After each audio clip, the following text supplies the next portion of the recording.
Hey y'all, it's Megan. Welcome back to the channel. Glad y'all are here today. Come spend some time with us, and if you're new to the family, welcome. Me and my husband live on about 18 acres in the foothills of North Carolina. We grow about 80 to 90% of our own food. These pigs is getting big enough, y'all. It's time for them to go in the woods.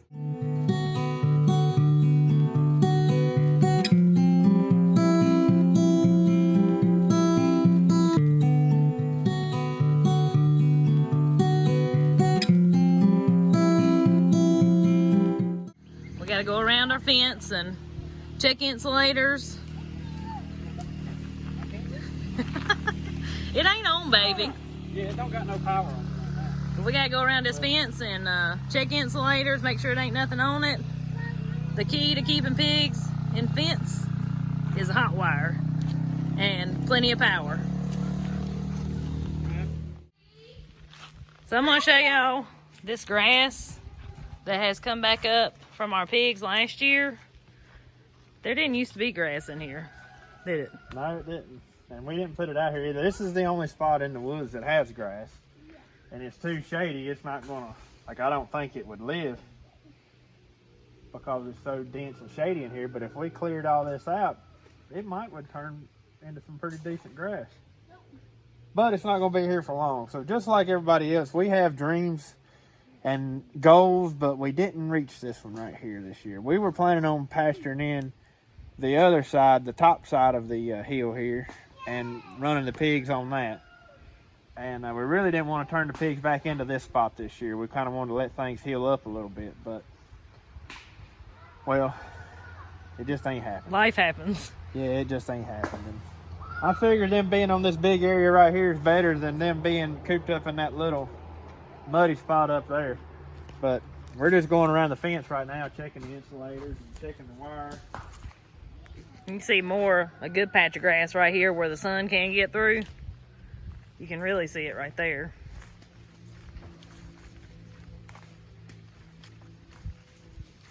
But this was all growed up, briary mess, and the pigs last year, man, they cleaned it up, and we're gonna let these pigs enjoy it too. So this right here is a corner post, and I guess them insulators had some stress on them. That's so some stupid insulators we keep having. Yeah. Every Tpost insulator we have, and these are not old. These were just put on here last year, and they're broke. They break at that spot. Every corner's like that. But we've had this problem on that other fence up there too. I know they're no good. If anybody has a good suggestion for Tpost insulators, let us know. 'Cause these, like we're using here, and they came from the local hardware store. I mean, it ain't like it's something yeah, we ordered off the internet. I think they're, gosh, I done forgot that brand name, man. That's one of the most popular brands, at least around here anyways. I forgot the name of it. Are you gonna fix it like that, Daddy? So the pigs don't get out. But the pigs will get out. Gotta get that Zebra. That's what brand they limb are. off of it. They just hit me. But Daddy, they'll hop out from this high. Daddy's gonna fix it. Now they say you can keep pigs in one hot wire, one low hot wire. We ain't brave enough to do that, so it makes us feel better to have two. But you gotta have it pretty low because a pig walks around with their head down all the time. So that bottom wire is your main, that's your main stopping point. But they've got to be trained to hot wire before you can put them in something like this. Yeah, because with no backing on that fence, the pigs, when they naturally hit that wire and get shot, their natural instinct is to run through the wire. And they can run through that pretty easy, so. But ours are trained, you know, they're in a hot wire in that woven wire up there where they're at right now. And So now they know to go backwards instead of forwards. Well, not only that, they know what the wire is. So they know when they're going around and they see that wire, they're like, oh wait, we need to stay away from that. Right. I need to slide that one right there down. Look at how everything gets brought to the bottom of the hill when you have pigs. All these stumps and sticks and roots. Show them that pile right there. Every bit of that I pulled out of the fence last year. Yeah, because they kept pushing everything back down on the fence. So that stuff we were pulling off the fence and throwing off of it because they were pushing it all to the bottom of this mountain here. You really can't see from the video. I doubt you can see how steep this is. But this is pretty much, at one time, we considered this an unusable area. And when Andy decided to put the pigs on it, as one of the best decisions we could have made, because we're utilizing something that at one time we thought was unusable. And there's another insulator broke. Look at that. That little piece snaps off, which that one's fairly secure, and I don't have another one in my pocket, so it's gonna have to work for that now.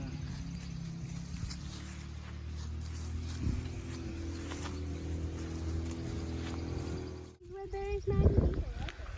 Not those raspberries. Those are the ones you like. Let me see it, Jacob. Raspberries. Is it any good? I don't know, I haven't bought. Nummy. These are the raspberries. This is their snack area when they're out about playing. We're gonna double check the power on it before we open the gate. Yep, we just cut it on, hooked everything up. Look, 9.8, 9.9. Y'all, one thing makes life a whole lot easier. Instead of using the Tpost on, they know something's going on. But instead of using Tpost on these fences, I've just got them in the corners where they're sturdier. But using these round posts with these insulators on them like this right here, so you can raise and lower, you know, whatever you need to do. I mean, for whatever reason, if you need to raise it up, because at the bottom, they like to pile stuff up against it, so you can just raise that wire up and it makes everything good again.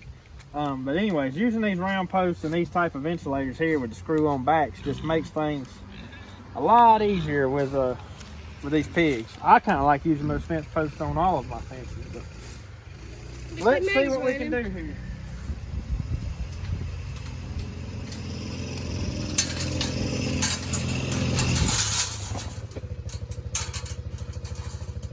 And now they know that there was a gate there and a wire. We have a physical gate here so we can like open it and they can see that it's open, but it still may take them a minute. Yeah, I don't expect them to come running right out, but they might.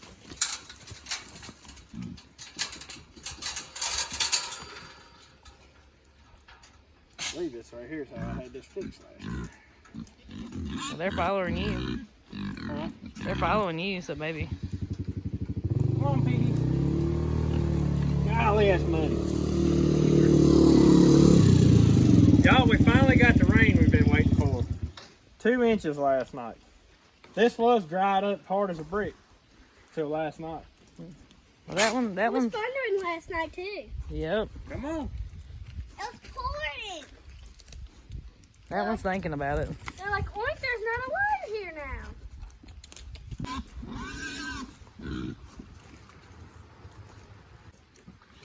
Well, we had one brave soul come through.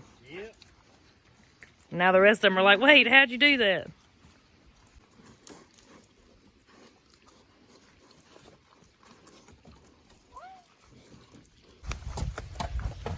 We had to entice them with a few eggs to kind of get them through the gate, but they're figuring it out. All of our extra eggs the pigs get to enjoy. It gives them a little extra protein. These two right here, they're just having a great time. But these were a little nervous, but they're coming on through now. They're figuring it out.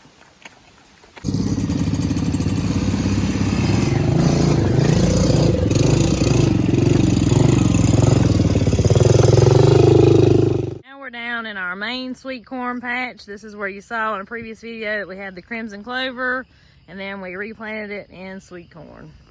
So it's all coming up and looking pretty good. It looks pretty good. Now this is the strip right here that didn't have any crimson clover on it, so it didn't have a cover crop or nothing on it. This hadn't had fertilizer or anything, and it's looking pretty good.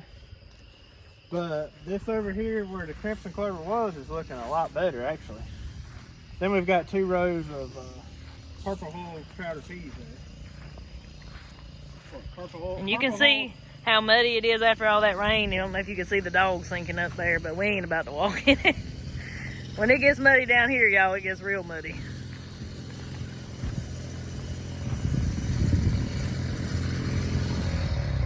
So yeah, look at this. The difference is very noticeable. What?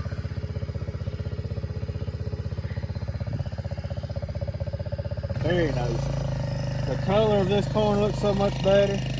And it's no fertilizer on it. That's what's blowing my mind. No fertilizer. That's nothing right now, but nothing but the cover crop that was on it. Doing its thing. But that over there, I do believe that I'm going to have to throw a little bit by it. I'm going to give it a little bit longer to see how it works. But I think I will have to throw a little bit of fertilizer by that. We come out here just looking over the garden after the rain and everything. I was walking around earlier before Andy got home. And one thing that boils my blood, I'm a very laid back person, but I want y'all to look at here. Let's see. Can y'all identify that track for me? It's a deer track. That's exactly what it is. And look here. And I want y'all to know, this is right here beside my house. Right beside my house. Yeah, out of all the places we've got planted, I mean, come on. In the yard. And they come over here and they walked around all over here. This is a bunch of flower mixture that I've got planted here. They've walked around in all this. I reckon they come right off the side of the road there. And like Andy said, it looks like they tried to figure out how to get in there and they didn't figure it out, but they will. They will. I hate to tell y'all, but I don't know how deer are in your area, but here they are extremely overpopulated.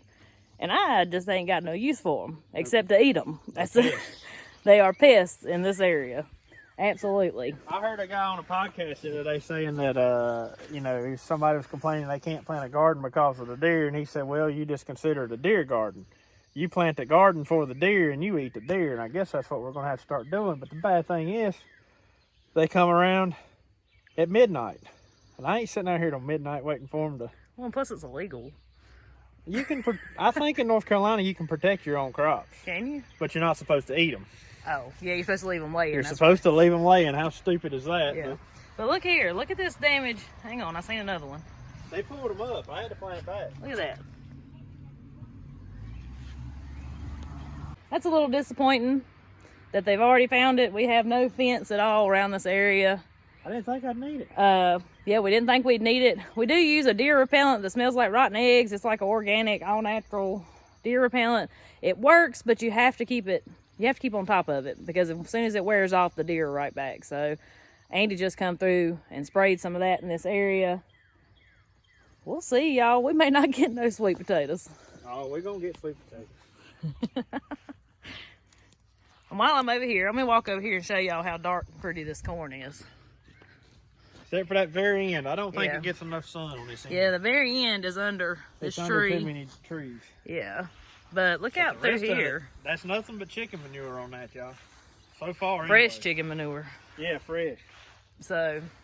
Look, they were walking around in this. There's tracks everywhere in it. We'll have to watch it when it starts coming in. We won't get an ear of corn one.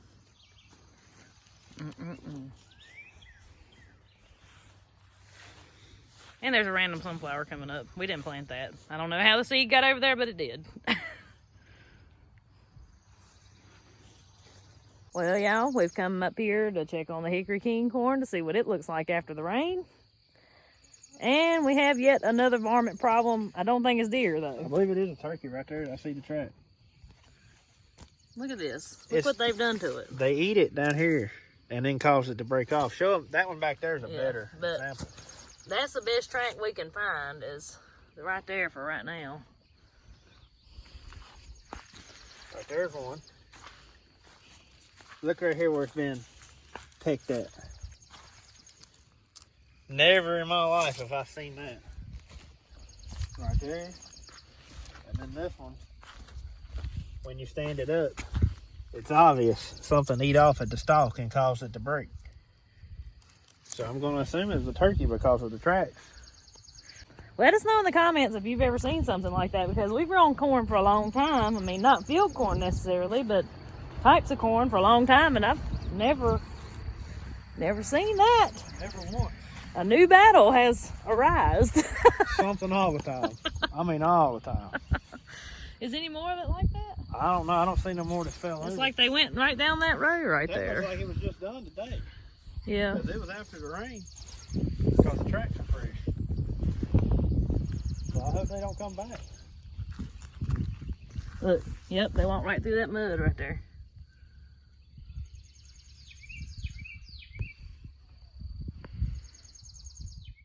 Well, my basil didn't come up out here, so I'm gonna replant it and try again.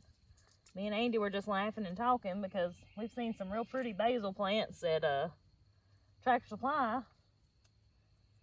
And I said, oh, I ain't gonna buy no basil plants because I always do good getting it to come up from seed.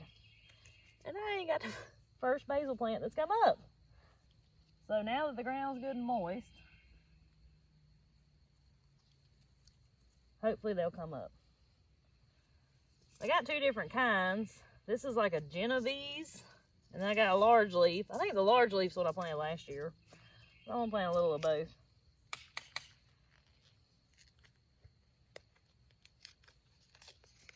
I like to use the basil when I make my tomato soup. I make like a tomato basil soup in can. And I also use it in my spaghetti sauce or tomato sauce, whatever you want to call it.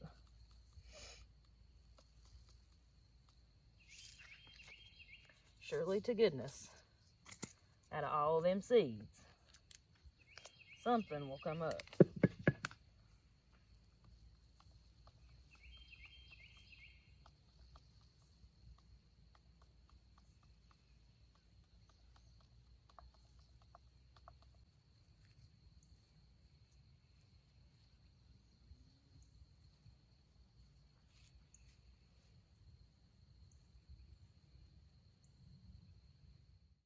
Y'all check out my echinacea.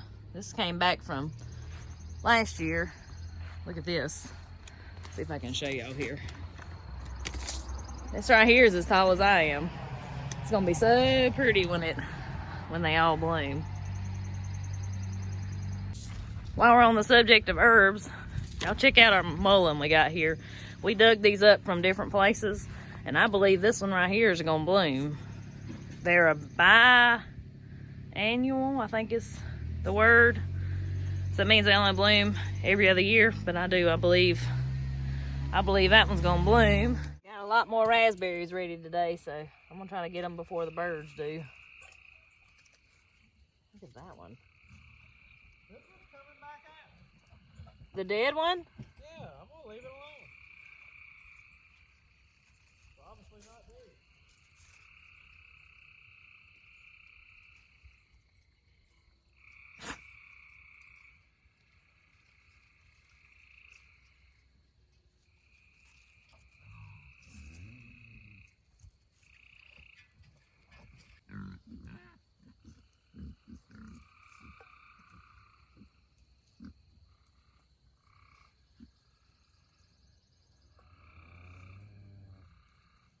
What you want, Candy?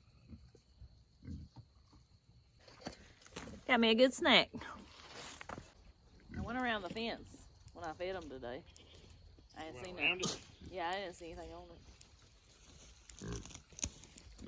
Well, I went around down here. I didn't go that way. But. So y'all know we sold some plants earlier in the spring, and we only had just a few left. So instead of trying to sell them now, we're just using up what few we had left. We planted some blackberries right across the border of all this, and I planted an extra blueberry down there, and then we've got some lemon balm left. That's all we've got left out of everything we had this spring. The lemon balm I know usually takes over, so I kind of wanted to take over. I've got this strip right here between the pig fence and where we've got mulched, and I'm just going to plant it up and down through here and see what it'll do. And I hope it actually does take over and kind of help out with the weeds down through here. Maybe it'll become more prevalent than the weeds are. I was just telling Megan, the one place we want it to take over, it probably won't. It won't do good or something. Up there around the house where it is, I mean, it's pretty much just took over. I mean, it even ended up in the edge of the woods, y'all. We don't even know how that happened. Yeah, somehow some ended up in the woods. I mean, it's a good ways from where it's planted at the house. Yep. They're enjoying their new free roaming all out through here. But y'all can see the rocks in here. That's the way this whole hillside is. If we're good at growing one thing, it's rocks. I had family member come up to me one time. This has been last summer before last. And she said, Megan, y'all got such beautiful rocks. Can I come up there and get some to put around like her flower beds and stuff like that? And I was like, yeah, you know, come on, pick up all you want. So she did, and she got ready to leave that day. And she said, well, how much do I owe you? I said, you gonna pay me for rocks? And of course I didn't charge her anything. And she's come back several times since then and got more rocks and just tickled to death. But I'm like, you know, I feel like that's free labor. She getting rocks all out of here. And she's tickled to death because she's getting free rocks and didn't have to buy them. So I thought that was a little funny story. This one right here is planted on a rock. Well, as hardy as that stuff is, it probably will live. Yeah. Is that a blackberry? That's right a wild blackberry. Look at there, in the corner of this fence. Yeah, that's a wild one. I just saw it. Look at this. We got buckwheat coming up from last year's buckwheat we had here. Oh, yeah. See it? Yep, right there.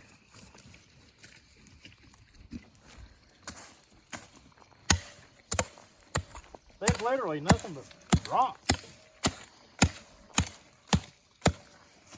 I might have scraped enough back that I can stick this. Y'all, I'm not being too,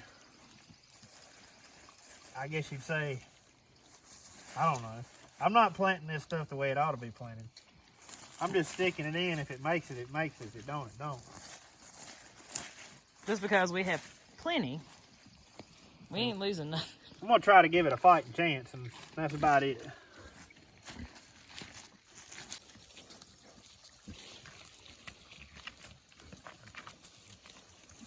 So elderberry, around these parts anyway, is everywhere. Right here's what it looks like.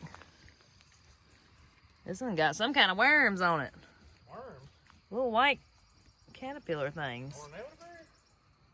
Look at it. It's like a white caterpillar. I don't know what that is. It's eat it though. Anyways, that's what they look like. This one ain't got no blooms on it. I got a real pretty one up here. I'll show y'all though. We didn't plant those. They just come up in poor areas by themselves. Ain't God good? He provides us medicine and we don't even realize it. It's around us every day. The funny thing is, a lot of it grows in the poor areas, like you just said. So we're coming over here behind the pig lot. This elderberry comes up every year. It's wild. It's covered in flowers. So you can actually make tinctures and things out of the flowers themselves, the little white flowers, or you can wait for the berries. So I'm just gonna try to wait for the berries. The biggest kicker to waiting for the berries is you gotta beat the birds to them. Because the birds know better than you do when they get ripe. But yeah, I've got that one. I've got this little one back over here. And this whole hillside, you probably can't tell it right now, but there's a lot of wild blackberries up in here. Another baby elderberry right there. There's the wild blackberries. There's a honeysuckle. When I was growing up, I used to say I wanted to be a cowgirl. I never knew that I really meant that literally. When I would grow up, I would be a cowgirl. I love these cows, man. They're so cool. They're my buddies. They're my buddies, and they're spoiled rotten, if you can't tell. They follow me. If I'm anywhere around, they're coming with me, so. Ain't that right, babies? Ain't that right?